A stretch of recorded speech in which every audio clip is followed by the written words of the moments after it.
bateu no bode, a gente vai ter que deixar para a próxima aula, tá bom? Pode ser? Já são 10h33, aí se eu colocar... Se bem que tá metade da turma ainda, né? Estavam tendo aula de física? Terminou um pouco mais cedo hoje. Ai, foi? Ele está um pouco avançado na matéria, suponho. Graças a Deus, que bom, né? É sempre bom uma folguinha de vez em quando. E aí, tá tudo bem com vocês? Sim.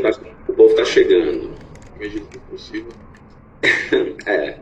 Bom dia, Adriel, Alane, Aniele, Cleiton, Daiane, Emerson, Gesiel, Giovanni, Isaac, o João, Felipe, o Leonardo, Luiz, a Maria Vitória, Mariana, os Pedros, Tereza, Tiago e Vitor. E quem estiver chegando mais, oi Natália, bom dia.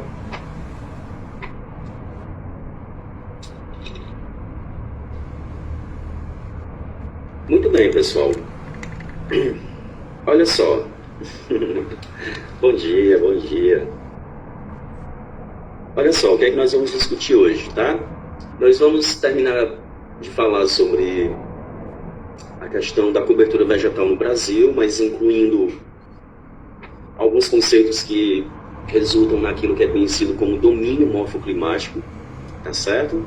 Em seguida a gente vai falar um pouquinho sobre a Ucrânia novamente, tá bom? E eu vou tentar avançar já para discutir sobre as fontes de energia, que inclui a questão da guerra também, tá bom?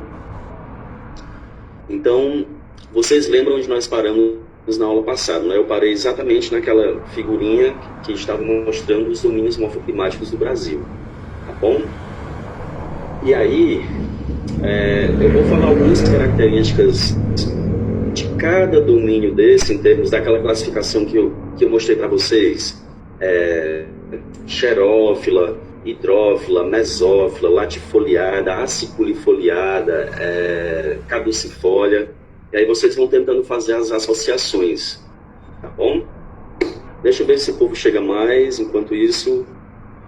E aí, me contem, só antes da gente começar o conteúdo mesmo para valer, né? O que é que a diretoria de vocês falou sobre a questão das aulas? Como é que está? Porque as informações que eu tenho recebido até agora é que como a turma algumas turmas são muito numerosas, principalmente vocês, né? Não sei se vão voltar, se tem espaço nas salas, sabe? Eu recebi uma lista marcada de verde, assim, as turmas que teriam aulas presenciais, mas isso foi repassado ontem, então eu quero saber de vocês se chegou algo para vocês também, para eu poder tentar entender esse joguinho, sabe? Eu não vi nada, talvez se eu checar no Teams, porque eles geralmente postam coisa lá, eu vejo uma coisa, deixa eu ver. Certo. Professor, que eu tenho visto também não tem chegado nada não pra gente, né? Sim. Eles nem tocam no assunto, professor.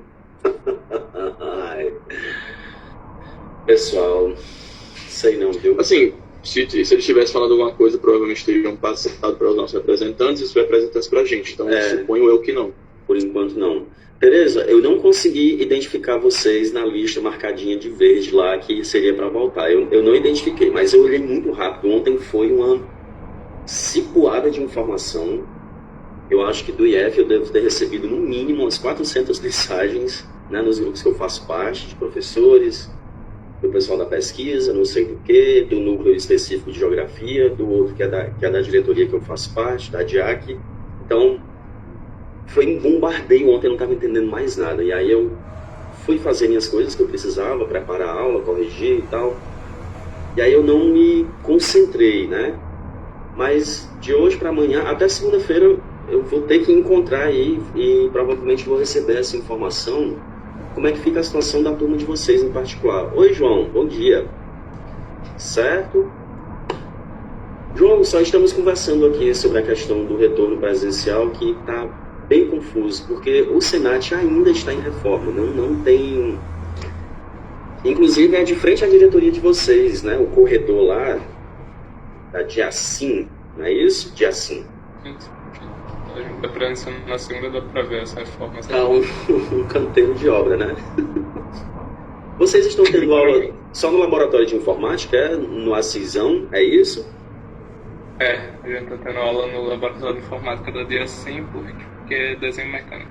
Perfeito, perfeito. Então, vocês estão com uma ideia melhor do que eu de como é que tá a situação, porque realmente eu não avanço para aquela área. O máximo que eu fico é ali pelo museu, que é logo na entrada, o estacionamento, resolver alguma coisa lá na administração e volto. Eu não avanço, porque realmente não tem nada, né? Não tem aluno, não tem o que fazer lá, sabe? Mas a última informação que eu recebi é que estava realmente, sabe, um canteiro de obra ainda, tá bom? Ok, então vamos lá. Eu gostaria que vocês se concentrassem agora um pouco. Eu sei que está difícil, que vocês não aguentam mais, que estão cansados, cansadas e já chega de assistir aula por uma tela. Gente, mas continua aguentando, só faltam o quê? 2 semanas para a gente encerrar praticamente, tá? A última semana eu vou deixar para vocês fazerem uma atividade para fechar a nota. Inclusive, não sei nem se eu devo falar agora porque não está todo mundo. Mas eu já lancei as notas de vocês, pelo menos de uma parte. Vocês chegaram a ver? Só falta mais uma nota, que eu vou incluir um item de avaliação e vai somar e dividir por 3 e encerra. Tinha 3 atividades, né? Chegou uma e outra. Não. Sério. Não, mas vocês olharam no swap. O swap, vou olhar agora, só um segundo. Pronto, eu digitei no swap, tá bom? Agora, infelizmente, tem alguns alunos que estão sem nota porque não... São poucos, são uns 5 só, se não me engano. Não fizeram a atividade avaliativa. E aí eu gostaria de conversar com essas pessoas, né? Se vocês puderem olhar rapidinho no swap como é que está a situação de vocês. A maioria esmagadora já está com nota, eu já fiz. Mas tem uns que eu deixei em branco exatamente porque não mandaram a prova, aquela atividade lá que começa com a bacia potiguar, sabe? Pelo Google Forms. Oi, Giovanni. É do... Como é que é? Vai em boletins aí no módulo 4? Isso, exatamente. Aí no caso, então, se já saiu a nota do módulo 4, então já... Mas essa nota ela é parcial, viu? Tá. Ela é parcial. Ainda falta mais um detalhe, porque nós ainda vamos discutir alguns assuntos até a última semana, tá bom? Porque eu preciso passar para o professor do 2º ano, que eu não sei quem é que vai ficar com vocês, tá certo? Eu preciso passar para o professor do 2º ano onde foi que eu parei exatamente, e dizer, olha, eu fiz a avaliação até aqui, o senhor ou a senhora avança desse ponto em diante, retoma um pouco, né, porque afinal... Tá? Diga, João. É só uma dúvida em relação às notas, porque tem... no SOP ainda está como se fosse dividido em bimestres, né? Aí pro primeiro e segundo bimestre vai, tipo, duplicar as notas? Vou repetir, isso. 3º vira 1º, 4º vira 2º. Eu só faço repetir, tá bom? Entendi. Por enquanto eu não fiz porque não tem necessidade. Não, pode... Tereza, vamos nos ver pelos corredores, sim, viu? Podem me chamar para comer coxinha. Só não me chamem para comer açaí, porque eu não gosto. Me dá dor de barriga também. Se quiserem me matar, vocês me dão. Diga, Vitor. Eu sei que eu vou fazer a mesma pergunta de João praticamente, mas eu só posto 2 notas, né? Depois que eu só vai duplicar, porque eu não entendo direito não, né? É isso. É isso, né? Beleza. Diga, Giovanni. É isso, professor. A iguaria da Amazônia, você não gosta, professor? Gente, desculpe. Eu tenho uns gostos assim meio estranhos, as pessoas estranham. Mas, por exemplo, eu adoro jaca. Um monte de gente torce o nariz pra mim. Se vocês quiserem me dar um presente, me deem uma jaca que eu vou adorar. Hã? Eu como jaca também. Rapaz, é bom demais. Eu como tanto que eu passo Eu mal. odeio, cara. Pois é, mas gosto de açaí. Professor, o senhor já comeu doce de jaca? Já. Inclusive eu fiz em casa. Ficou muito bom. Exatamente. Então... Joia. Muito bem. Mas gosto é assim mesmo, né, pessoal? Cada um tem o seu e tá tudo bem. Ninguém morre por... Inclusive, a riqueza ela tá exatamente na diversidade de gostos, né? Não gosto de nenhum dos dois. Eles aceitam sim. É só abrir, tá certo? Com certeza a gente vai, viu? Inclusive o restante também se sintam convidados, tá? Geralmente eles fazem anualmente a Olimpíada de Geografia, tá bom? Então, não, meu filho, se você colocar uma jaca cheia de açaí, eu vou tacar na sua cabeça, porque eu não vou querer, não vou comer não, vai estragar a comida. Certo? Ok. Vocês já estão conseguindo visualizar, não já? Já, pelo que eu estou vendo aqui no celular, já. Ok, moçada, acorda aí, porque eu vou mostrar um monte de imagem, tá? E eu quero que vocês, de vez em quando eu vou dar uma pausa para vocês respirarem um pouquinho, tá bom? É porque é muita informação sobre os domínios morfoclimáticos, mas não são informações difíceis, elas só são muitos detalhes, né? Mas não é difícil, não é um conteúdo difícil, ele é muito bom, inclusive, da gente discutir. Vocês vão perceber que são questões relacionadas ao que a gente escuta falar muito na TV, não é? E de comidas, de animais que nós temos conhecimento, tá? Então preste bem atenção aqui. Eu vou começar mostrando esse mapa aqui. Esse é o mapa da divisão regional do país, tá? Não sei se vocês sabem, mas nem sempre foi assim. A evolução dessa divisão regional do Brasil, por exemplo, o estado da Bahia, ele nem sempre pertenceu à região Nordeste, vocês sabiam disso? Ele já pertenceu a uma região chamada Leste, junto com São Paulo e o Espírito Santo. Olha só, tá? O estado de Goiás, ele já foi muito maior.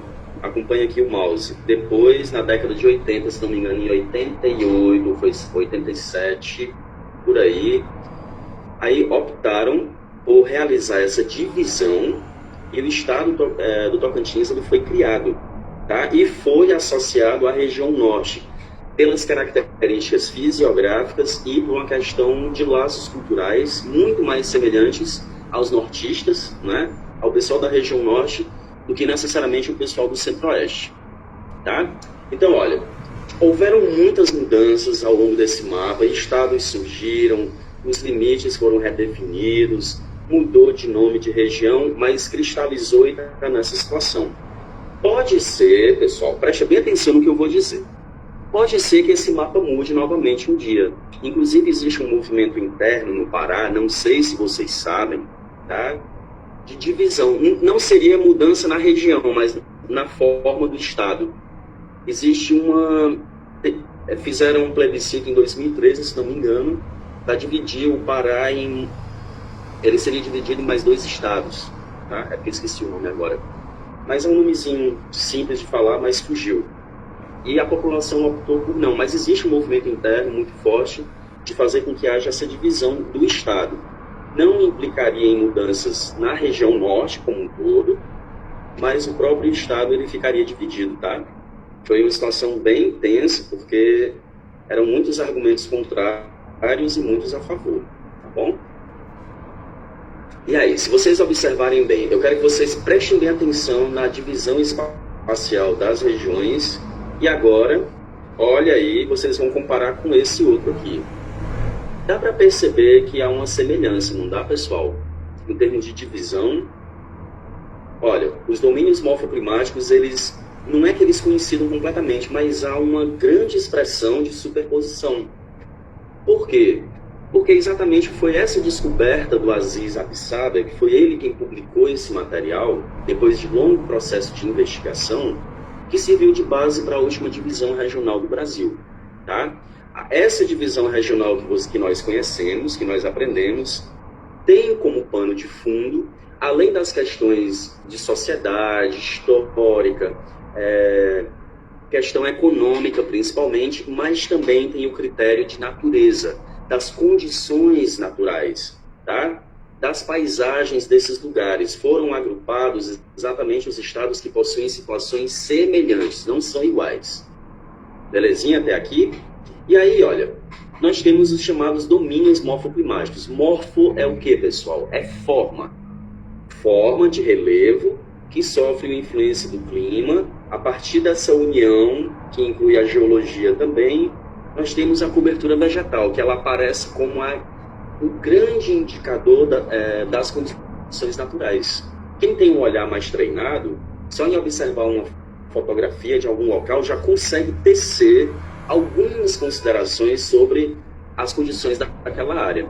Se é uma área mais seca, se ela é mais úmida, tá certo? Se o solo é derivado de calcário, se ele é mais arenoso, se ele é cristalino, oriundo de rochas cristalinas. E aí a infinidade de possibilidades de investigação, elas avançam bastante, tá? E aí, olha só, nós temos o domínio amazônico, nós temos o domínio dos cerrados, vai acompanhando aí pelas cores, tá? O domínio dos mares de morros, domínio das caatingas, das araucárias e das pradarias, e as chamadas áreas de transição, que a gente já discutiu um pouquinho. Não é que a vegetação da caatinga ela vai até uma parte do centro do Brasil, aí dessa linha em diante já começa o cerrado. Não é assim, há uma superposição em um bom trecho na chamada área de transição. Isso se repete nos outros domínios também, tá bom? Vamos começar pelo domínio amazônico ou das terras baixas de florestas equatoriais. Só um detalhe, tá, pessoal? A Amazônia, ela não é tão baixinha assim. A maior parte da expressão espacial do domínio amazônico é de planície, sim. Mas nós temos grandes relevos nessa área, inclusive o ponto mais alto do Brasil está na região norte. Tá certo? E aí, olha, observa o domínio amazônico, essa parte verde que é enorme, né? É a expressão original. É influenciada pelo clima equatorial, não é? Que é caracterizado pelo quê? Vocês lembram? Altas médias térmicas, altíssima pluviosidade, não é? Então, tem bastante água e bastante calor, que é ideal para o crescimento da biodiversidade, para a diversificação da biodiversidade. Uma das maiores riquezas do Brasil e do mundo está exatamente no banco genético que existe na região norte, lá na floresta amazônica. Tá bom? Aí tem esse fenômeno aqui, vocês já escutaram falar, o fenômeno da pororoca. Tem tanta água também, que o que é que acontece? Em certas épocas do ano, de março a abril, inclusive, está acontecendo nesse contexto, né, que nós estamos, tem um encontro das águas do rio Amazonas com o Oceano Atlântico. O rio Amazonas, ele apresenta nesse momento um grande volume de água. Quando há o encontro dessas águas, tá? Aí gera um fenômeno chamado pororoca, mas que os cientistas eles vêm percebendo que há uma diminuição. Por quê? Porque a degradação ambiental está muito forte e o volume das águas ele vem adquirindo outras características, tá certo? Ele vem diminuindo e esse fenômeno ele vem sendo prejudicado. Você já tinha escutado falar nele, não já? Fenômeno da pororoca? Ou não? Virou atração turística. Eu me confundi. Acho que eu sei. Vira atração turística, as pessoas pagam para ir ver, sabe? Aí tem os passeios de barco, tem competição, vocês estão vendo aí nas pranchas de surf aí, é bem movimentado, tá certo? É uma característica marcante. E a Amazônia, ela não é homogênea, eu sei que a figura não está muito boa não, mas ela não é homogênea, tá? Como é que a gente faz para entender essa divisão da vegetação, pessoal? É só vocês avançarem da parte mais seca em direção ao leito do rio, certo? Ó, mata de terra firme é a vegetação frondosa, porte florestal, gosta de muita água, mas ela não está alagada completamente. A mata de várzea, que fica bem na beirinha dos rios, na margem mesmo ali, tá certo? E tem a mata de igapó, que é aquela que fica com o tronco dentro d'água, certo? E aí nós temos, ó, mata de terra firme, gosta de água, mas não está tão próximo assim. Mata de várzea, que está na margem dos corpos d'água, e a mata de igapó, que é a que fica praticamente afogada, tá? Por exemplo, mata de igapó, a Vitória Régia é um exemplo, é uma espécie hidrófila, tá? É a coisa mais espetacular do mundo. Aqui um exemplo da mata de várzea, ó, ela passa por inundações periódicas, tá certo, pessoal? De vez em quando, com o avanço das cheias e a diminuição do volume do rio anualmente, as comunidades, os indígenas e as pessoas que moram por lá aprenderam esse comportamento do rio. Elas aprenderam a lidar com isso, elas sabem os caminhos. E as pessoas vão à noite, elas andam de barco à noite. Já é um conhecimento mesmo ali prático, cotidiano. Eu tenho uma amiga, pessoal, que ela dá aula no município de Breves, que fica de frente à ilha de Marajó, sabe? Sabe como é que as alunas dela vão para casa? É num barquinho pequenininho, eles chamam lá de rabeta. Rabeta. E ela diz que vê as alunas dela sozinhas num barquinho desse tamanho, que cabem 2 pessoas, um motorzinho, e elas se mandam rio adentro, tá certo? Para poder ir para casa. São condições extremamente adversas e complicadas, mas as pessoas conseguiram meio que lidar com isso. É confortável de forma alguma, tá? Mas é o que tem. São muitas dificuldades. Tem aluno que tem que andar de barco 6 horas para poder chegar na escola, ou anda não sei quantos quilômetros. Ah, professor, mas aqui na região Nordeste também tem essas dificuldades. Tem, mas nós estamos falando da região Norte, então, por enquanto, eu vou citar esse exemplo, tá? E aqui a mata de terra firme, ó. Vegetação frondosa, latifoliada, muitas folhas, né? As árvores disputando a luz do sol, disputando água, vê quem cresce mais. Não pode ficar para baixo não, porque senão ela não consegue se reproduzir. O processo do ciclo de vida dela é interrompido, tá? E aí tem uma árvore muito famosa. Como é que é o nome dessa árvore? Vocês sabem o que é isso aí? Seringueira. Seringueira, perfeito. Como é que é o nome da substância extraída? O látex, perfeito, Tereza. Professor, serve para quê? Um monte de coisa. Exatamente. Tá certo? Então, o que acontece? Com a descoberta do potencial de plantio de seringueiras e extração do látex, aconteceu o que, pessoal? Uma corrida que foi denominada historicamente de ciclo da borracha. Atraiu muita gente, inclusive muitos nordestinos. A região norte é povoada por nordestinos, é cheio de potiguar, de paraibano, de cearense. Dominam tudo lá. No Acre, então, nem se fala. Tá bom? E o ciclo da borracha foi que proporcionou, por exemplo, a criação de uma casta social extremamente rica. Professor, dá para criar riqueza a partir... Dá, pessoal. Tá sim. Vendendo banana, as pessoas enriquecem. Criando gado, as pessoas enriquecem. Tá? Extraindo minérios, as pessoas enriquecem. Investidores internacionais, empresas inglesas se fixaram na Amazônia, abertura das estradas, tá? É tema de filme, foi tema de novela também, é porque eu esqueci o nome da novela. Mas se passava na Amazônia, sabe? Depois, se alguém puder dar uma procurada, foi uma série da Globo que era só sobre a Amazônia, retratando exatamente esse contexto, tá bom? E aí, olha, os seringueiros, os homens que avançavam mata adentro em busca de sobrevivência. Porque as histórias que circulavam é de que quem ia para a Amazônia tinha muita oportunidade de ganhar dinheiro e de enriquecer.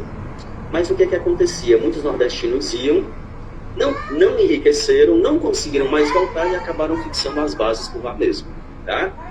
Inclusive tem essa ferrovia que é considerada um dos maiores fiascos, tá, da história do Brasil em termos de sistema de transportes, que é a Madeira Mamoré. Morreu muita gente abrindo a picada na mata, pessoal. Morreram de malária. Um verdadeiro inferno, tá? Por isso que ela ganhou o nome de Ferrovia do Diabo também. Muitas pessoas enlouqueceram, muitas pessoas morreram doentes, de fome, de calor, excesso de trabalho, picadas de animais peçonhentos, porque você está avançando, vejam, início do século XX, por ali, condições mínimas de trabalho e de segurança. Hoje não é seguro, vocês imaginam há 100 anos como é que não era, tá? E aí tentaram, acabou que a utilidade dela é praticamente mínima, tá? Bom, e como é que nós estamos... Qual é a situação da Amazônia hoje em relação a territórios indígenas? Eu tô falando por etapas, misturando os assuntos, seringueira, territórios indígenas, porque é o que chama mais atenção lá na região norte, além da floresta. Tá bom? Se vocês observarem pelo mapinha, tá, vocês têm uma série de classificações em relação aos territórios indígenas. Vocês têm territórios de ocupação e de uso tradicional, que é esse laranja. é bastante espalhado, tá?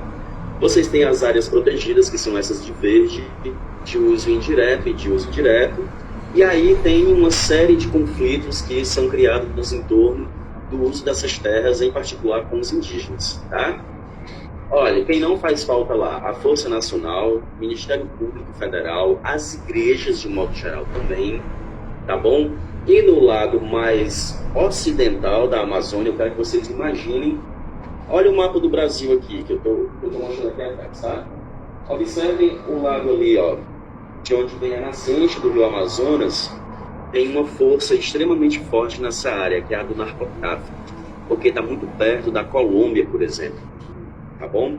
O maior trabalho do mundo para a polícia conseguir fiscalizar essas fronteiras e evitar com que haja esse repasse, né? O cultivo da planta, que tem determinados usos para os indígenas da Bolívia, por exemplo, e da própria Colômbia, mas que se tornou fonte de riqueza para muita gente, que é a produção do ópio, né?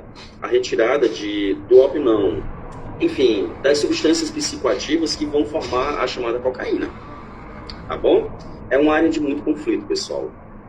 Vocês já tinham visto essa imagem? Alguém tem ideia do que se trata? Aconteceu em 2005.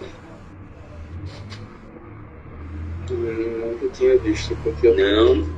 Pronto. Essa senhora que está no chão, ela foi assassinada, tá? Ela era missionária da igreja evangélica, eu esqueci o nome, ou era da Batista, ou era... não lembro agora, enfim, tá? Mas ela fazia missões na Amazônia junto às comunidades indígenas, em particular com os seringueiros. E aí o que é que aconteceu? Muitos fazendeiros da região se juntaram, irritados com a presença dela, porque ela fazia denúncias de maus tratos, trabalho infantil, exploração sexual. É muito forte, é muito comum. E é encarado, às vezes, com a naturalidade que a gente não tem ideia. Tá? O que foi que aconteceu? Eles mandaram matar. A irmã Dorothy, ela foi assassinada em 2005, se tornou um símbolo de resistência em relação a denúncias de trabalho forçado. Sem falar naquele outro, que é bem conhecido, o Chico Mendes. Aí esse já foi assassinado na década de 80. Vocês já devem ter escutado falar, tá bom? Olha, como nós não temos o mapa mais atual, porque o censo não foi feito e as pesquisas não avançaram, mas eu quero que vocês observem nesse mapinha, ele mostra, sabe o que, pessoal? A situação do desmatamento, do grau de antropização dos domínios morfoclimáticos do Brasil. O de verde é o que ainda resta de floresta, mas a atualização é até 2010. Quando sair agora, e se Deus quiser, ano que vem nós teremos um mapa novo, tá? As manchas em vermelho, elas com certeza estarão bem maiores. A floresta está sendo derrubada como quem troca de roupa, tá certo? Vejam o grau de antropização no Brasil, como é que tá, né? Muito forte. E aí, uns bichinhos fofinhos para vocês, algumas espécies típicas, tá? Olha só, você se deparar com umas cobras. Não, gente, eu gosto muito, acho muito bonito e tal, eu gostaria de ver, mas dá muito medo também, tá certo? A biodiversidade da Amazônia é simplesmente espetacular. Até aqui, tudo bem? Alguma pergunta? Posso avançar para o próximo? Pode. Perfeito. Vamos tratar agora do chamado domínio morfoclimático dos mares de morros, que é essa faixinha aqui do litoral que vai do Rio Grande do Norte até a região sul. Imagina o cara pisar em uma cobra no meio da floresta. Tem até uma história engraçada que vazou, né? Enfim, a Anitta parece que foi gravar um clipe lá, não é? E ela andou dizendo que estava tomando banho lá em um dos igarapés e ela estava morrendo de medo de levar uma picada de cobra. Só que ela falou o nome da parte do corpo dela que ela seria picada. Não vou reproduzir aqui, eu acredito que vocês saibam qual foi. Ela disse que estava com medo. Ela gravou um clipe lá, né, dançando no meio da mata e tal. Chama muito a atenção pela questão do exotismo. É floresta, pessoal, é mata fechada, é animal pra caramba. Além das lendas que envolvem a região. A própria história do boto lá, não é? Que as mulheres engravidavam do boto, já ouviram falar disso? É história antiga. sabe? Sim, que o boto só pega as casadas, não entendo. Se chegar lá zombando dessa história, é capaz de vocês virarem comida de cobra e de piranha, entendeu? Escuta e absorve, respeita. Não vão rir não, porque senão vocês vão virar comida, entendeu? Vitor, se eu acredito em lendas, eu não acredito e nem desacredito, porque tem coisas estranhas que acontecem, né? Inclusive com a gente mesmo, assim, que você, às vezes, uma intuição, às vezes você está com uma angústia, uma coisa ruim, de repente você descobre que uma pessoa muito querida sua está passando mal, ou alguém faleceu, você sonha com uma coisa. Eu não acredito e nem desacredito. Depende, né? A gente tem que investigar, depende da situação, sabe? Porque você dos que acreditam em lenda, no horóscopo, nos signos. Sim, tudo bem, Vitor, tudo bem. Só não use a história do signo como desculpa para... mas eu fiz isso porque é o meu signo. Isso é a maior desculpa furada do mundo, viu? Você é assim porque você tem defeito também e tem que lutar para diminuir um pouquinho a agressividade, ser grosseiro com as pessoas, ser relapso, né? Eu já briguei com muita gente. Não, mas eu sou assim por conta do meu signo. Vão ter que me engolir. Tenho não. Ninguém tem que engolir grosseria de ninguém. Tá bom? Conversando a gente se entende. Pessoal, olha, então vamos aqui. Volta para cá. Domínio dos mares de Morros. Tem uma parcela dele aqui no Rio Grande do Norte. Quem já viajou de Natal para João Pessoa consegue perceber que o relevo é todo assim, ó, volumoso. Já conseguiram perceber isso? Se já foram para Recife, é mais ainda, aí vai avançando. Exatamente porque nós estamos percorrendo a faixazinha chamada de Mares de Morros. Vocês vão conseguir perceber quando eu mostrar o esquema, tá? É influenciado pelo clima tropical litorâneo, ou seja, é uma área úmida, onde chove pra caramba. Vejam que eu falei da parte mais úmida, né? E agora eu estou falando de uma parte úmida, mas nem tanto, mas ela é bastante úmida ainda. E aí, ó, nós temos aqui a parte do relevo, fica ruim de ver, mas tudo bem. Mas é um relevo colinoso, percorrendo o litoral, tá? É esse esquema aqui, é essa figura, tá bom? Essas várias colinas, rios que surgem e desaguam na praia, tá bom? A maior parte desses rios aqui do litoral oriental do Rio Grande do Norte, por exemplo, Rio Curimataú, o Rio Trairi, o Rio Jacu, o Rio... Tem um nome que ele é nórdico. É porque é nome demais, depois eu me lembro, certo? Mas tem muitos rios que eles surgem exatamente nessas colinas e desaguam na praia, tá bom? Rio Baldur, pronto, lembrei, Baldur, é perto de Goianinha já, inclusive, certo? Ó, o aspecto dos mares de Morros, tá? Essa é a paisagem típica dos mares de Morros, as colinas. Aí tá bem desmatado essa figura que eu mostrei, que, aliás, que vocês estão vendo, porque é a situação real. São os mares de Morros desmatados, tá? Já tá quase tudo assim. E aqui, por exemplo, Salvador, tá bom? A cidade é dividida entre a cidade alta e a cidade baixa. Tem uma falha geológica que atingiu essa região. É um paredão assim, que é exatamente essa figura da esquerda, tá?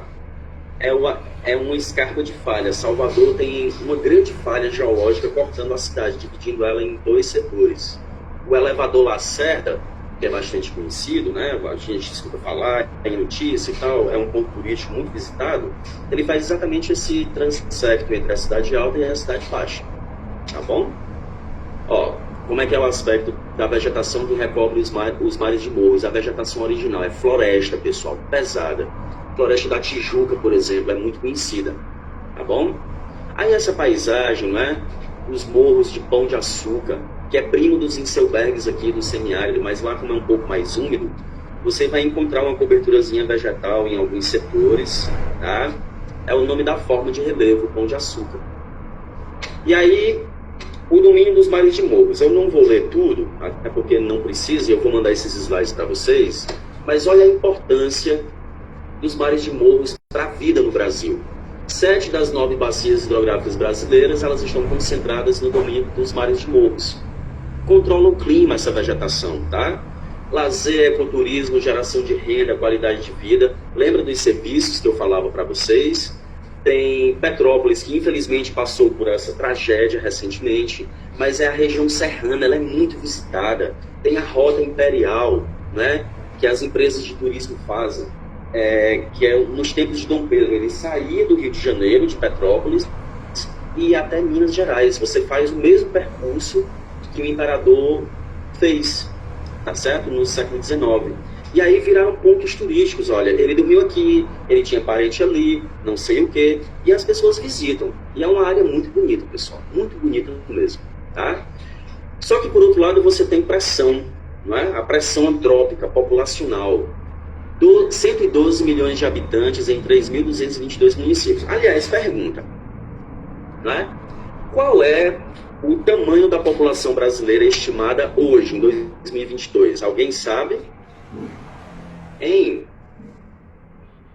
Não, 210 milhões, mais ou menos. aproximadamente 210 milhões. Perfeito. Isso. 210, 212. Tá joia. É exatamente essa faixa, até porque a gente não tem certeza ainda, né? E aí o que é que acontece? Vejam, pessoal, 112 milhões de pessoas moram no domínio dos mares de Morros. A metade é gente pra caramba. E 3.222 municípios espalhados nesse domínio. Alguém sabe a quantidade de municípios que o Brasil tem hoje? Acho que tem mais de 5 mil. Perfeito, perfeito, certeiro. 5.174 municípios. E ainda é querendo aparecer mais, tá? Porque teve uma lei criada que barrou o município que não tiver condições de ser emancipado, ele não deve. O trecho, né? É cheio de gente aí querendo emancipação de município, porque tem que ter, mas às vezes o município não sobrevive, pessoal, com a própria renda. E aí o que é que acontece? Há muito desvio de dinheiro, tá? Bom, passou pelos ciclos, principais ciclos econômicos do Brasil. Pau-Brasil, originalmente do domínio dos mares de Morros, uma planta enorme, tá? Os ciclos econômicos da cana-de-açúcar, café e ouro também, tá bom? E aí industrialização posteriormente. Quem tiver curiosidade pode acessar esse site, SOS Mata Atlântica, que é a vegetação que recobre os mares de Morros. Não estou falando só de vegetação, estou falando de todas as condições, tá? E aí, olha, a devastação da Mata Atlântica começou com o ciclo do pau-brasil, os indígenas negociando, não é? Praticando o chamado escambo. Os portugueses, os europeus davam quinquilharias como espelhos, bugigangas em troca do trabalho indígena. E aí vieram com o discurso de que os indígenas eram preguiçosos. Gente, eles tinham os trabalhos específicos, que era caçar, plantar. Não estavam acostumados a um ritmo que ensaiava o capitalismo comercial como nós conhecemos, né? Um ritmo exaustivo. Então, os discursos eles são muito ruins. Inclusive, isso se perpetua até hoje. Eu escutei muito, eu cresci escutando. Fulano é preguiçoso, matutinho, parece um bando de índio. Aí faz aquele barulhinho, né? Imitando, fazendo chacota. Não, pessoal. Temos muito a aprender com os indígenas. Tá? Eu sei que as condições mudaram, né?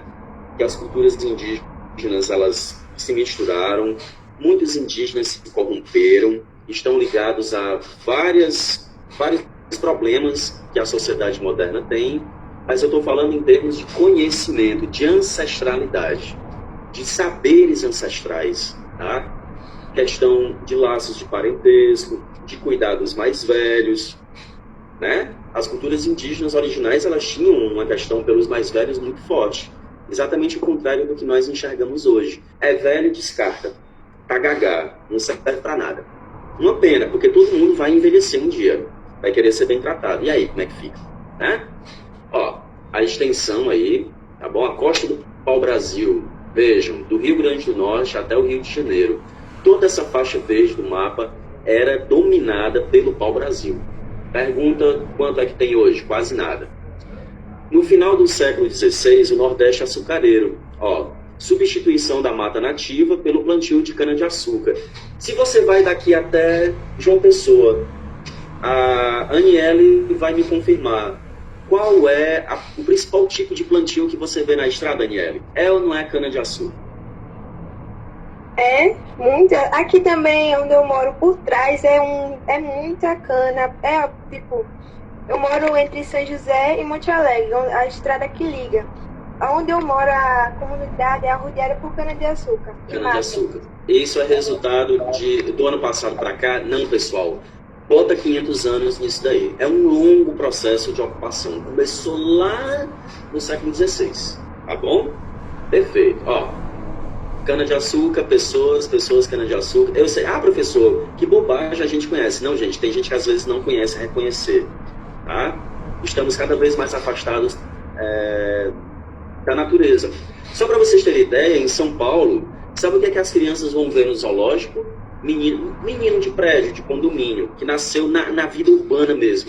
Eles vão para ver galinha, pato, sabe? Animais que antigamente eram criados no quintal de casa.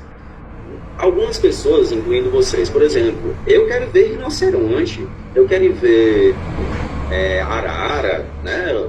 Embora o zoológico tenha uma perspectiva de prisão, mas às vezes é um refúgio em função da quantidade de agressões, né? Eu quero ver ônix, eu quero ver animais que eu não estou acostumado. Eu cresci cercado de galinha, de porco, de pato, de coelho, mas meninos, né? Crianças que nasceram na vida urbana mesmo, ali pesada, eles vão para o zoológico para ver isso, pessoal. Vejam a mudança de perspectiva, não é?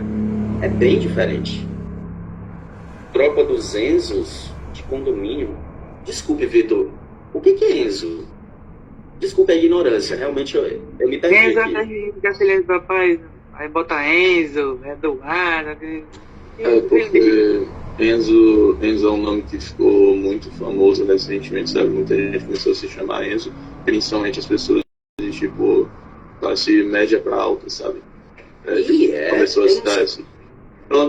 Eu não sei das estatísticas, mas talvez não seja tanto assim nas estatísticas, né? Mas meio que ficou famoso esse termo Enzo para se referir a boyzinho de condomínio, sabe? Tá certo, entendi. Tudo bem. Entendi agora. Muito obrigado pelo esclarecimento. É meme, né, Luiz? Tá certo. É por isso, gente. Eu não sou muito habituado a meme, não, sabe? Eu sou muito lesado para isso. Bem que vocês podiam me dar aula de meme. Pessoal, olha para essa divisão aqui. Presta bem atenção. Vocês devem ter escutado falar dela no ensino fundamental, tá? O Nordeste, a região Nordeste, ainda pode ser subdividida em 4 sub-regiões. Nós temos a Zona da Mata, que coincide com o domínio dos mares de morros, tá bom? Entre a Zona da... Aí tem o Sertão, que é essa faixa laranja maior, e tem o chamado Meio Norte, ou Zona dos Cocais, tá? Que pega uma boa parte do Piauí e do Maranhão e um fragmentozinho da Bahia. É a transição entre o Nordeste e a região da Amazônia, tá bom? Embora tenha um amigo meu que ele faz campo por lá, ele diz que não é mais floresta amazônica, é Caatinga, o Meio Norte e Pasto, porque o Pará é dominado pelo pasto agora, é o novo domínio morfoclimático, né? Mas tudo bem. E aí, pessoal, nós vamos encontrar entre a Zona da Mata e o Sertão uma tripinha aí, bem fininha, chamada de Agreste. Inclusive, cidades como Monte Alegre pertencem ao Agreste, Serra Caiada, Espírito Santo, Brejinho, Santo Antônio do Salto da Onça, não tem? Nova Cruz, pertence a essa região. É uma região muito rica em feiras. Como é que funcionava historicamente, tá? As feiras funcionavam assim, funcionam. Produtos vindos da Zona da Mata e produtos vindos do Sertão eram comercializados na mesma extensão territorial, no chamado Agreste. É uma região muito rica em feiras. Campina Grande, tá certo? Falando lá da Paraíba agora, né? E várias outras cidades famosas. Feira de Caruaru, vocês já ouviram falar? Que até o Luiz Gonzaga musicou. Você já deve ter escutado os pais de vocês ou os avós falando sobre isso. Você encontra tudo na Feira de Caruaru, que nem a do Alecrim. Pessoal, aquela Feira do Alecrim é um verdadeiro espetáculo do ponto de vista de fenômeno, não é?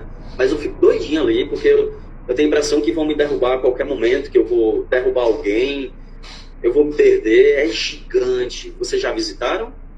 Conhecem? Sim ou não? Não, nunca visitei. Não? Deveria ir, poderiam ir. Na casa da minha avó. É no Alecrim, né? Enorme, enorme. Acho que ultrapassa, se não me engano, é mais de 1 quilômetro. É bem mais, é uma feira gigantesca, é uma coisa assim que você se perde. Tem de tudo que vocês quiserem.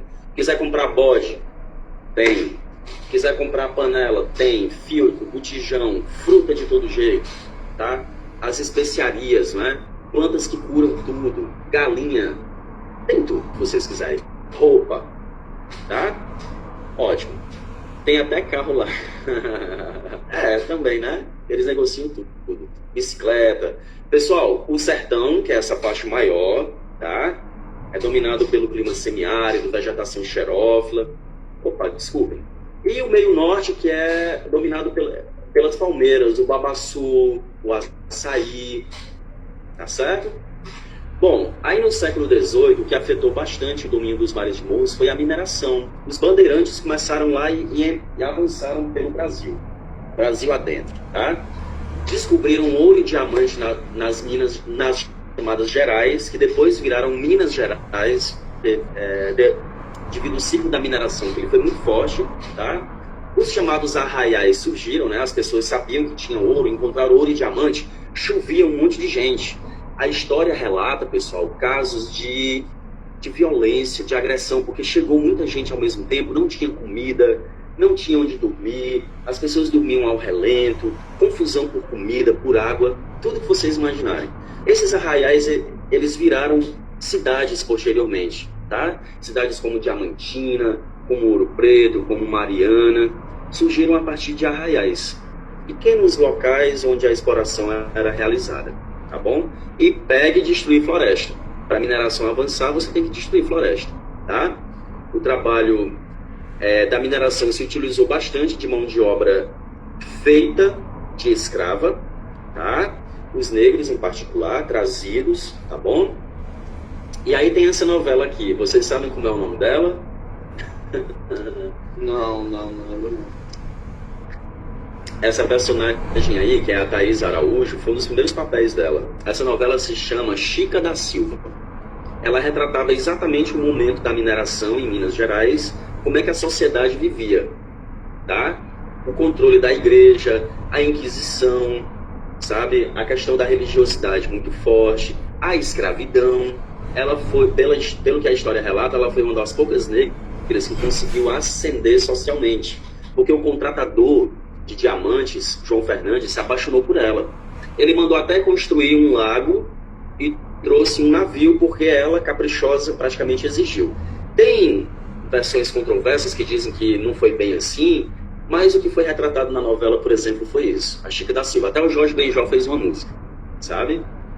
Bom, e aqui só um detalhe, tá? Eu sei que vocês vão discutir mais isso em história, em outro momento, mas a abolição da escravatura, né, trouxe um efeito particular no Rio de Janeiro. Os morros não eram ocupados. Quando a população foi libertada, a população negra, o que aconteceu? A parte baixa já tinha sido totalmente ocupada, avançaram para os morros. Por isso que a população da Rocinha, do Vidigal, do Morro Dois Irmãos, se der uma passeada lá, é predominantemente negra. Isso é uma questão histórica. Tá bom, pessoal? E a devastação da floresta trouxe e produziu áreas de risco também, tá? Ó, Copacabana, como é que era no final do século XIX. Claro que isso é uma pintura, mas o cara fez o registro vendo o seu cotidiano, né? Vejam que a mata, ela recobria muito mais essas áreas. Hoje é ocupação por casas, tá bom? Depois do ciclo da mineração, quando ele entrou em declínio, entrou em cena a cafeicultura. Pegue e destruir mais floresta. Aí já foi o estado de São Paulo que adquiriu mais força, não é? A cafeicultura, o café, ele se adaptou muito bem ao clima e aos solos. Lembra da terra roxa? E a produção de laranjas também. Ainda teve a história da política do café com leite. Exatamente, Tereza, exatamente. Tá? Ó, depois a cafeicultura ela entrou em crise. Vocês vão estudar isso ainda, tá? E entra em cena aqui a industrialização. Pegue e destruir mais mata ainda. Por quê? Porque as cidades começaram a crescer, pessoal. Atraiu gente de todo lugar, inclusive muitos nordestinos. Os nordestinos é que construíram o Brasil, sem dúvida. Tá bom? Porque migrava para todo canto, para o norte, para o centro-oeste, para o sudeste. E aí as indústrias foram avançando, atraindo pessoas e as cidades foram crescendo. Para você construir um túnel, construir pontes, teve que reduzir a área verde, tá? E aí, olha, é esse aspecto aqui de muitos locais antes cobertos por mata, tá assim. O pouco que restou, só essas manchinhas verdes aí tá diminuindo cada vez mais, sabe? Porque a intenção é destruir, mas hoje se sabe quais os efeitos da devastação, tá, pessoal? Principalmente em relação à água, né? Olha a situação da Mata Atlântica do ponto de vista de destruição. Cadê as manchas verdes aqui no litoral? Sumiram, só tem vermelho, tá? Tudo bem até aqui, vimos o Amazônico e os mares de morros. Posso falar dos cerrados? Sim. Beleza. Acorda, moçada. Vamos lá, vamos pra frente. As férias estão chegando, aguenta aí, tá? Os chamados cerrados, pessoal, é essa faixa aqui central, ó. Estão vendo aqui no coração, é o coração do Brasil, é a parte nuclear, tá bom? É influenciada pelo clima tropical, passa 6 meses aproximadamente com maior umidade, 6 meses aproximadamente com baixa umidade. Então a vegetação ela é mesófila, ela aprendeu a lidar com essas condições ambientais, tá? No Cerrado que, assim, de onde saem as principais rios que alimentam as bacias hidrográficas do Brasil. Professor, mas destruir o Cerrado, o que é que eu tenho a ver com isso? Meu amor, porque simplesmente a maior parte dos rios do Brasil nascem exatamente na região dominada pelo Cerrado. Destrói o Cerrado, a qualidade da água diminui. Por exemplo, o Rio São Francisco. Vários afluentes do Rio São Francisco, eles vêm do Cerrado. Se você destrói o Cerrado, destrói a questão dos rios também, o que prejudica tudo, tá bom? Ó, como é que é o aspecto do Cerrado? Estão vendo os galhos tortuosos? Predominam muito mais os arbustos. Sabe por que as plantas são assim? Porque elas se adaptaram ao excesso de alumínio. Alumínio, não é alumínio não, alumínio, tá? Tem metal presente nessas áreas e o Cerrado ele cresce todo tortuoso assim, mas é de uma riqueza, pessoal, espetacular. Ó, as plantas têm os galhos tortuosos, tem vegetação de gramíneas também, tá? Esse é um desenho feito na década foi em 1940 e pouco, um cara chamado Percilau, ou é Percilou, que o nome dele é francês, mas eu não vou saber falar. Vejam a riqueza de detalhe. O cara fez isso com um lápis, pessoal. Dá para perceber a riqueza de detalhes espetacular. Como eu queria saber desenhar um negócio desse, sabe? Eu acho que ele só vivia para isso, mas tudo bem. E aqui, olha, em termos de ocupação, o Cerrado ele foi ocupado inicialmente pelos indígenas, é óbvio, mas depois chegaram os bandeirantes, que fundaram muitas cidades, inclusive, tá? Porque encontraram a busca por pedras preciosas, esmeraldas, pelo ouro, tá? Tem muitos rios da região do Centro-Oeste que são marcados pelo uso de mercúrio. As águas estão envenenadas até hoje. Só serve para você tirar foto, não pode beber daquela água, senão você morre, tá? E a ocupação, ó, como é que é? Tá vendo? A soja, o milho, as oleaginosas de modo geral, a criação de gado. O Cerrado ele é bastante ocupado por fazendeiros, tá bom? Muitos fazendeiros mesmo, que inclusive é a chamada bancada ruralista. Vocês devem ter escutado falar. A maior parte vem exatamente do Centro-Oeste, aquela prática, não é? E tem muitos metais, porque tem essas formas, perfeito, porque eles criaram, Luiz, uma técnica chamada de pivô central, tá? Você coloca a estrutura hídrica no meio e ela dispersa a água circulando, tá? É o chamado irrigação de pivô central. Passa um gotejador fazendo assim, ó, bem devagarinho ou rápido, depende, e aí vai irrigando esses cultivos aí, tá bom? Ó, pessoal, se vocês passarem a vista aqui na parte central, tem muitos minerais metálicos que são explorados, tá bom? Por exemplo, CH tem chumbo, o NI é níquel, TI é titânio, tem o zinco, e tem uns não metálicos também, não é? Mas a maior parte é metálico, ou seja, é uma região que a mineração é muito forte. Inclusive, muitos alunos do IF, dos cursos de Geologia e Mineração, só viviam fazendo estágio em Goiás. Era prática já, sabe? E tem as flores e as frutas, né? Delícias do Cerrado, já ouviram falar? Tem uma sorveteria lá em João Pessoa que tem esse nome, tá bom? Araticum, jaca, pequi, vocês já ouviram falar? Pequi, sabe? E tem as espécies também da biodiversidade muito fofinhas, né? Tamanduá-bandeira, tá certo? Espécies de macacos, araras, até a Faber-Castell colocou para incentivar o conhecimento dos bichinhos, né? A fauna do Cerrado, aí colocam lá para você pintar. Eu fico imaginando vocês tudo pequenininho fazendo aula de pintura. Devia ser a coisa mais fofinha do mundo. Passaram por isso? Vocês lembram disso? Sim ou não? Sim. Lembro. Queria ter visto vocês lá. Tudo. Ó, pessoal, a parte central, ó, em termos de desmatamento, totalmente antropizada, tá? Beleza até aqui? Vou avançar para o próximo. Vai dar tempo a gente discutir tudo. Rapidinho. Domínio das caatingas, essa mancha em vermelho aqui, não é à toa. É quente pra caramba, praticamente o ano inteiro. Tá bom? E aí, olha, domínio das caatingas. Tem o Planalto da Borborema, que é um relevo alto, mas a maior parte é a chamada depressão sertaneja. Ela é plana, né? Os solos são rasos. E aí tem os Inselbergs mostrando a cara deles pra gente. São primos dos relevos Pão de Açúcar, porque como é controlado pelo clima semiárido, essas cavidades aqui, pessoal, elas são chamadas de tafone.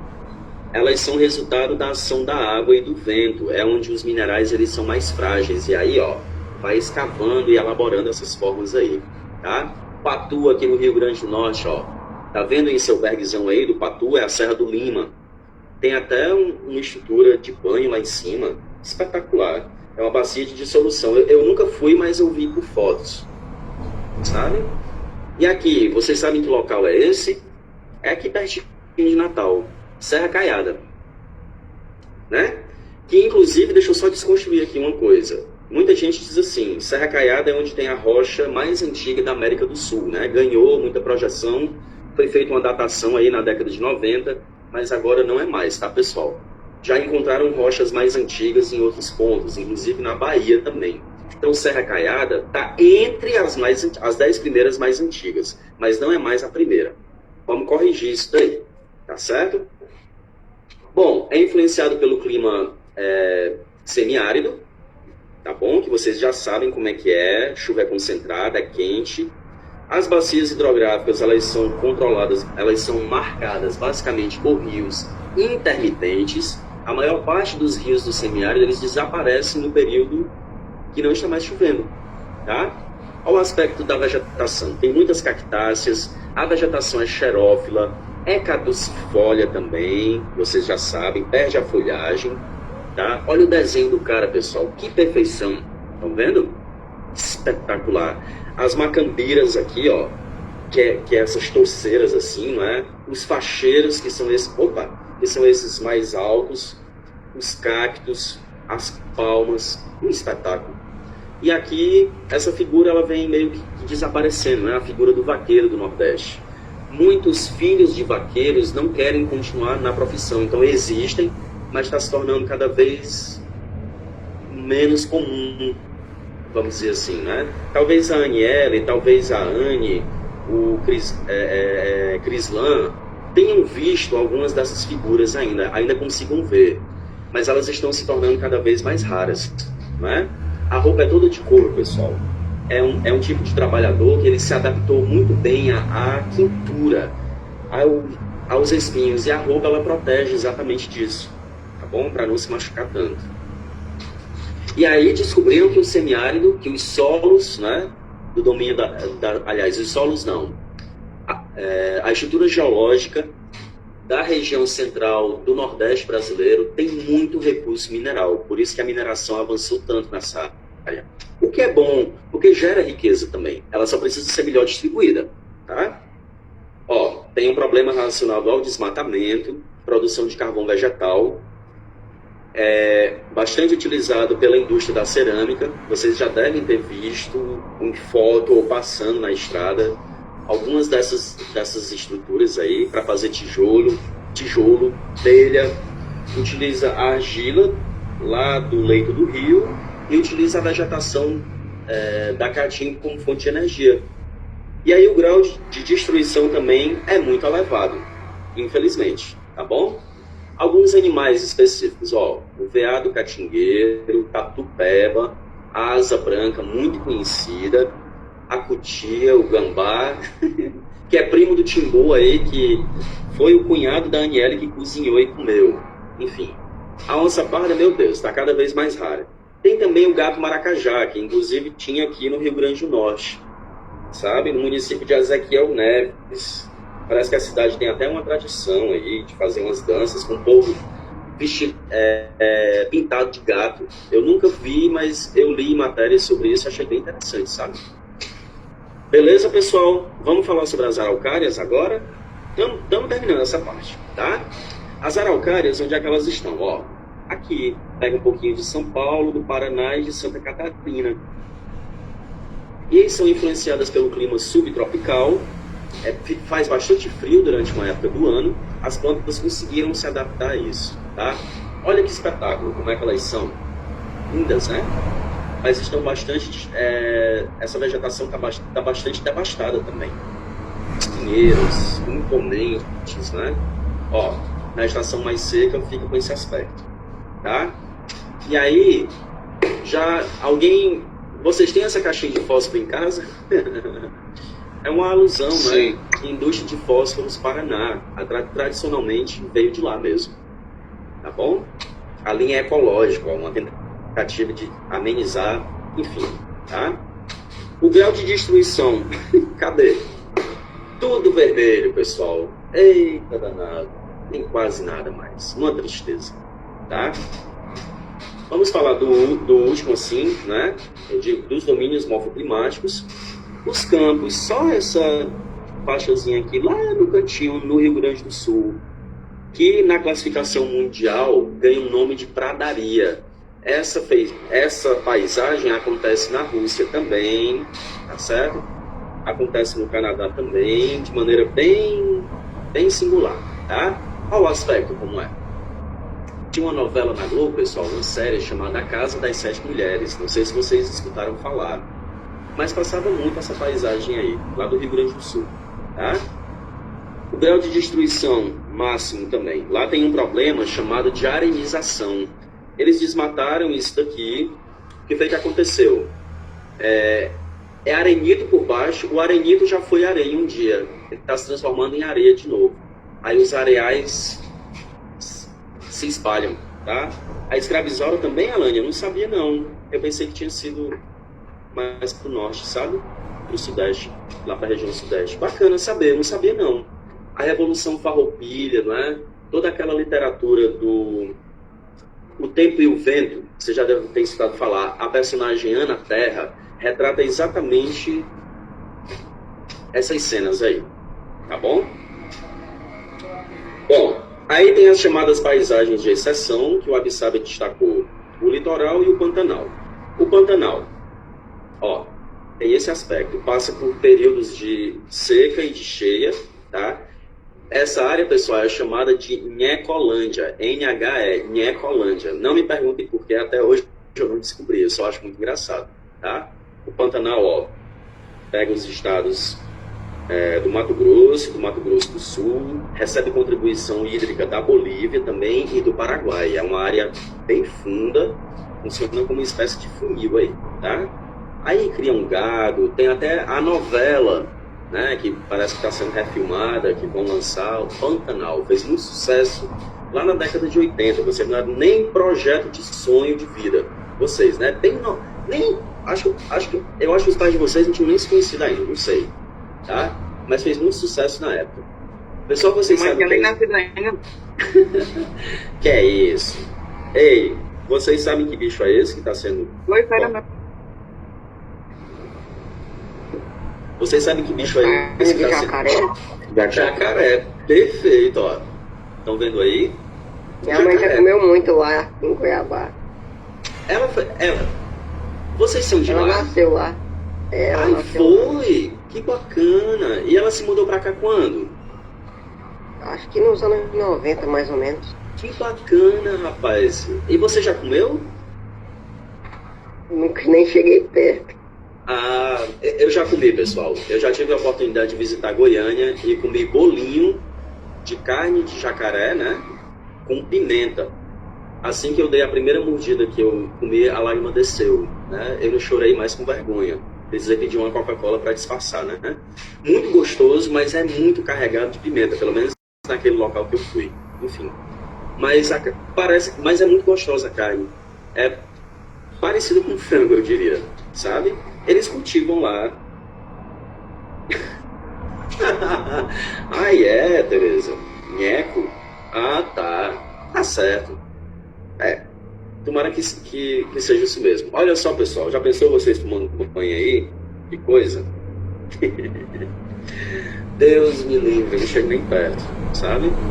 Outras espécies aqui, o tambaqui, não é? Muito utilizado também na culinária local. Olha, Minas Gerais e Centro-Oeste, pessoal, você quer morrer de comer? Claro que a comida do Nordeste é espetacular, é maravilhosa, não é? Macaxeira, feijão verde, a carne de sol, peixes, de um modo geral, é maravilhoso. Mas a riqueza do Centro-Oeste também, pessoal, e do Sudeste está na culinária. Minas é um espetáculo, tá? E aqui as piranhazinhas, ó. Vocês querem também para vocês fazer uma sopinha, um caldo? E as chamadas paisagens. Hã? É gostoso piranha. Tu já comeu? Com certeza. Onde foi? Em casa? Meu pai que trouxe aí de algum canto, não sei da onde. Ah, muito bem, maravilha. Mas tomar banho com elas por perto. Oi? Já trouxe piranha, lagosta, camarão, um bocado de coisa. Só tomar banho com piranha por perto não é muito recomendado não, viu? Pessoal, tá certo. Elas, vou nem dizer o local perigoso onde elas poderiam te abocanhar. Pessoal, paisagens litorâneas, ó. Espetáculo, né? Essa praia lá de Alagoas. Tá bom? Incluem as dunas, as falésias e incluem os manguezais também. Eles não são todos iguais, tá? Tem várias espécies. Se vocês pudessem visitar comigo um dia, eu levaria vocês ali na Gamboa do Jaguaribe, que fica ali na região norte. Você consegue descer até a margem do rio Potengi e ver o manguezal de uma perspectiva muito interessante. Vocês sabiam que tem ilhas ali no leito do rio Potengi? A Ilha do Coração, a Ilha do Padre, são ilhas fluviais, muito interessantes, que passa desapercebido porque você não consegue avançar tanto assim, né? E os manguezais, eles são muito utilizados pela carcinicultura, para pesca, por exemplo. Isso, Tereza, é porque tem as outras menores, exatamente, mas tem a Ilha do Padre. Pessoal, estão vendo esses quadradinhos aqui? É tudo viveiro de camarão, tá certo? A carcinicultura, ela precisa respeitar a questão ambiental do manguezal, porque ele é um ecossistema muito frágil. Ele é considerado o berçário das espécies de moluscos, de peixes, de crustáceos. Utilizam esse ambiente para a reprodução. Depois, quando a espécie está mais ou menos adulta, aí migram. Algumas voltam para o mar, outras permanecem no próprio manguezal. Tá? Então, destruir manguezal implica também em diminuição da oferta de peixes de água salgada. Os pesquisadores já conseguiram perceber isso, tá? Pessoal, eu peço desculpas pela fala longa, mas é porque o tempo está curto e eu não tenho como parar para fazer as outras coisas. Mas vamos lá. Perguntas até aqui? Não, comigo não. Não? Tá. Nós vamos começar a falar agora acerca das fontes de energia. Certo? Algum de vocês conseguiu ler aquela notícia de jornal que eu coloquei explicando como é que os preços dos combustíveis são formados? Eu li. Você leu? Mais alguém? Leu também, Tereza? Certo, perfeito. O professor só acabou de falar de vegetação, já vai falar de fonte de energia? Eu quero que vocês percebam a conexão que existe, tá? Algumas fontes de energia, elas são derivadas da geodiversidade, outras da biodiversidade. Então, está tudo relacionado. tá bom? Uma sociedade, primeira reflexão que eu gostaria de trazer para vocês. Uma sociedade que não tem controle sobre as suas fontes de energia, ela entra em colapso, tá bom? Energia é utilizada para simplesmente tudo, pessoal, tudo. Olha, vocês devem ter passado por episódios recentemente, porque eu fui aqui, acredito que vocês também, de faltar energia por horas seguidas. É o caos, não é não? O sistema de comunicação falha, você fica sem praticamente nada para fazer dentro de casa, os hospitais sofrem, por isso que alguns colocam os geradores de emergência, porque tem pessoas que sobrevivem à base de aparelhos. Faltando energia, o que você vai fazer? Aí os geradores são automaticamente acionados e seguram ali até que se resolva o problema geral, tá? Sistemas de transporte sofrem, tudo. Nós dependemos de fontes de energia. E aí vocês sabem que elas são divididas em dois grandes grupos, né? As chamadas renováveis e as chamadas não renováveis. Dentro do grupo das chamadas não renováveis, principal são os chamados combustíveis fósseis. Vocês lembram quais são os três? Vamos lá, me ajudem aí. Quais são os três componentes do grupo dos combustíveis fósseis?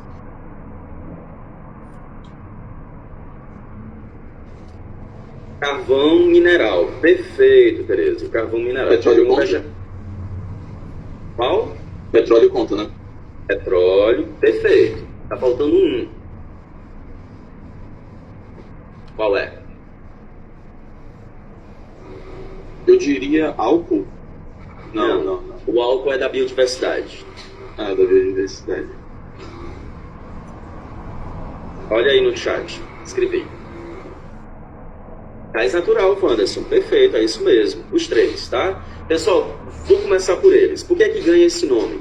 Porque eles são oriundos de restos orgânicos que sofreram sedimentação, pacotes de pilhas de sedimentos sobre matéria orgânica morta, especialmente aquela oriunda dos mares, as cianofícias, as algas que morreram e foram soterradas, ou áreas de florestas também, que deram origem, por exemplo, ao carvão mineral. Tá? Eu coloquei carvão mineral por quê? Porque você diferencia. Tem o carvão vegetal, que é esse que você desmata ali, leva para a carvoaria e produz o carvão, e tem o carvão mineral, que ele foi formado há milhões de anos. Ele tem um poder de duração, aliás, ele demora mais a queimar completamente, tá certo? E ele consegue alcançar temperaturas muito mais altas. É utilizado na indústria siderúrgica, por exemplo, e nas termoelétricas também. Só que aí tem o petróleo, que já é aquela estrutura mais fluida, tá? Próxima aula eu mostro as fotos para vocês.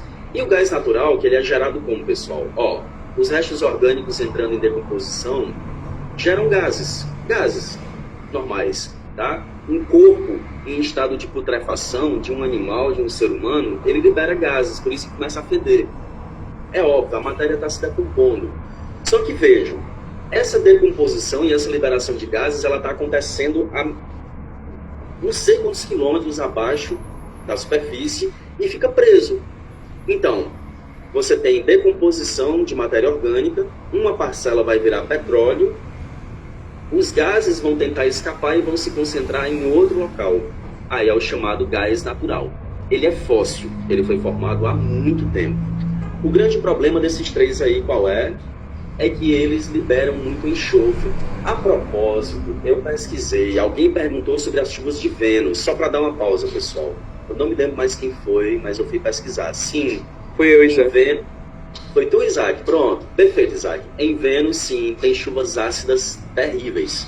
A concentração de enxofre é horrível, tá? Mas não é a mesma forma de precipitação que acontece na Terra, mas sim caem gotículas de ácido mesmo, sabe?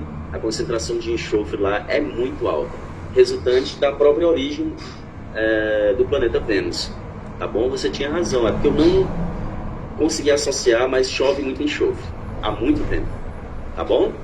Pessoal, esses três combustíveis fósseis, eles liberam enxofre. Qual é o problema, professor, de liberar enxofre? Lembra da chuva ácida que eu comentei com vocês? É isso. Por isso que o mundo, e também outros gases que contribuem para o chamado efeito estufa ser acelerado. Daí a corrida, né, dos ambientalistas, de alguns líderes do mundo, de realizarem a substituição dos chamados combustíveis fósseis pelas energias chamadas de alternativas. Aí nós entramos na discussão da Rússia e da Ucrânia mais uma vez.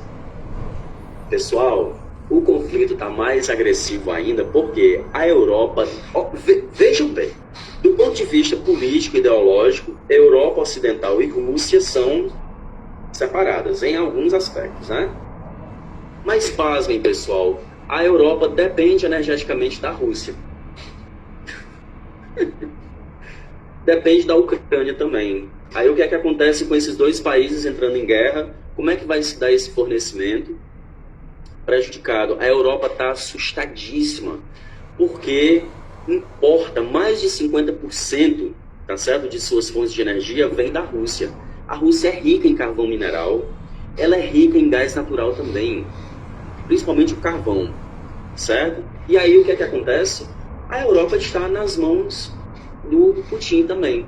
E o que é que ele está esperando? Aí vão aplicar sanções sociais em mim, pois eu vou parar de fornecer energia. Como é que fica agora? A Ucrânia negocia também. Tem muitas reservas de bens minerais, de recursos minerais. Como é que fica agora ela sendo atacada? E as sanções? Percebe como é muito complexo? Essa questão energética envolve essa disputa política também.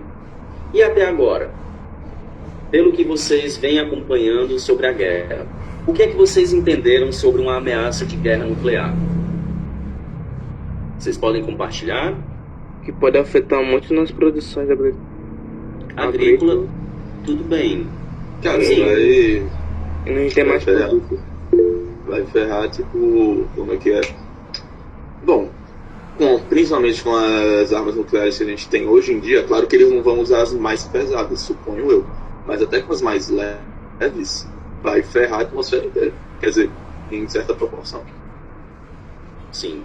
E ao meu ver, assim, eu não sou nenhum especialista, mas eu sinto que tem uma pequena possibilidade de escalar isso no futuro. Sim, sim. Vamos ouvir a Tereza primeiro, depois o Pedro, tá? Consegue me ouvir? Meu microfone está um pouco complicado.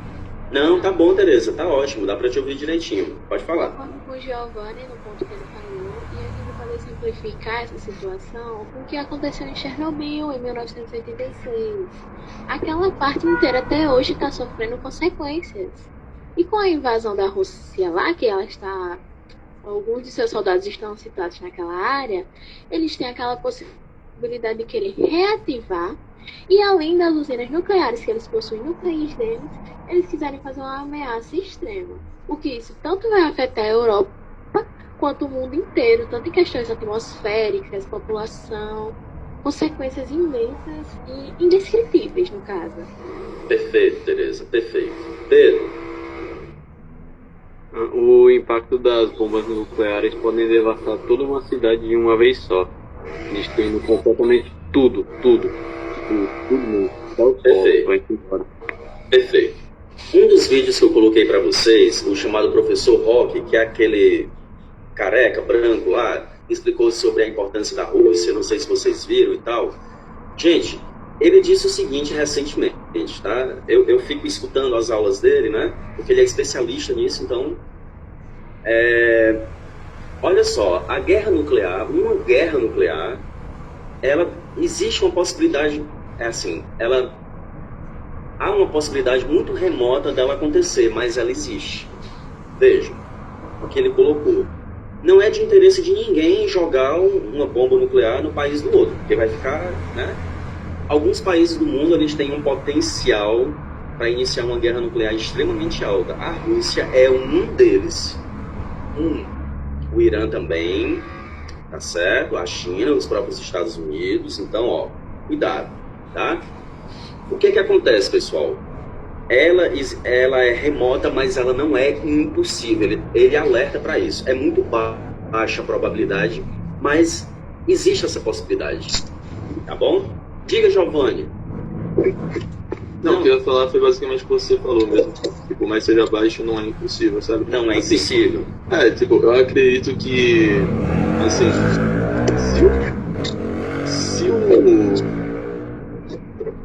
com tudo que já aconteceu, o Putin já fazendo o que ele já fez, eu não acho, tipo, impossível ele mexer com a parada de nuclear, sabendo de tudo que ele já fez e tá fazendo. Eu não acho isso algo difícil de acreditar. Isso se ele já não estiver mexendo. Coreia do Norte também, João Correia. A Tereza. Ah, não, foi você que A Tereza falou. lembrou. Isso. A Tereza lembrou e eu só fiz reforçar. Oi, Ali, diga, você quer falar? Ali? Se ele tá tentando falar, peraí, deixa eu silenciar ele aqui. Eli, você tá me ouvindo?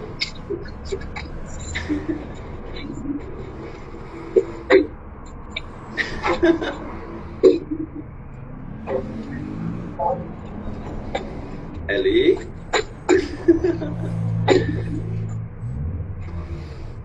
Tá engraçado. É a Mariana. Por isso que eu não tô conseguindo. Eli, você tá ouvindo? Tá não. Eu acho que ele... Ou então se ele tá tentando falar, não tá dando certo. Mas não tem problema não, a gente já tá encerrando. Pessoal, Mariana, se você puder silenciar ele... Pode sim, eu explico a ele depois, tá bom?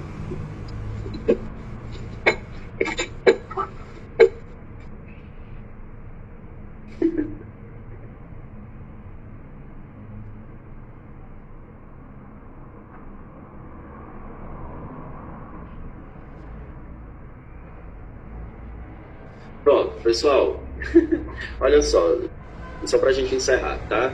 Vejam que nós temos os motivos circundando essa guerra, não é? Não é só uma questão de um país estar invadindo o outro, tem muita coisa por trás. Tem a questão natural, tá certo? Tem a questão histórica da Ucrânia ter sido sempre mais ligada à Rússia, e a Rússia quer porque quer continuar controlando, mas a Ucrânia é um país independente, deveria ter liberdade de se aliar a quem quisesse, mas do ponto de vista histórico, tá? A Rússia ela tem uma grande influência sobre o seu entorno. E aí, a partir da próxima semana, que eu já vou tratar mais com vocês, com mais detalhes sobre a OTAN e a Guerra Fria. Por que é que surgiu? O que é que foi a Guerra Fria de fato? A gente vai conversando mais sobre isso. Mas eu gostaria de pedir uma coisa a vocês. Assistam os vídeos que eu coloquei, pessoal, por favor, tá certo? Para vocês irem se acostumando mais com a linguagem. A gente não vai conseguir compreender tudo, porque toda semana é uma mudança, um especialista diz uma coisa, aí acontece outra totalmente diferente, a gente não tem certeza do que vai acontecer não, só Deus sabe o que é que está se passando na cabeça do Vladimir. Quais são os planos? Ele vem traçando essa estratégia, pessoal, há muito tempo, e as pessoas, só Deus sabe, ele sabia que ia sofrer retaliação, mas provavelmente o discurso dele vai endurecer mais ainda, nós não sabemos os próximos passos. Nós não temos certeza, nós temos possibilidades, tá? E eu acho que, sinceramente, ataques nucleares não estão tão descartados assim não, mesmo que de pequena escala, tá? E aí, eu gostaria que vocês prestassem atenção nos vídeos, tá? Assistam, tem muito bons, muito curtinhos, eu vou colocar, dá uma escutadinha ali, tira 5 minutos, sai da rede social só um pouquinho e vai escutar. Isso vai fazer uma diferença, pessoal, daqui para frente, quando vocês forem responder questões do Enem, por exemplo, para vocês, enquanto pessoas, entenderem que essa guerra ela tem vários lados, ela tem vários motivos. Voltando mais uma vez, não é uma questão de luta do bem contra o mal, porque a OTAN já invadiu vários países no passado, tá bom?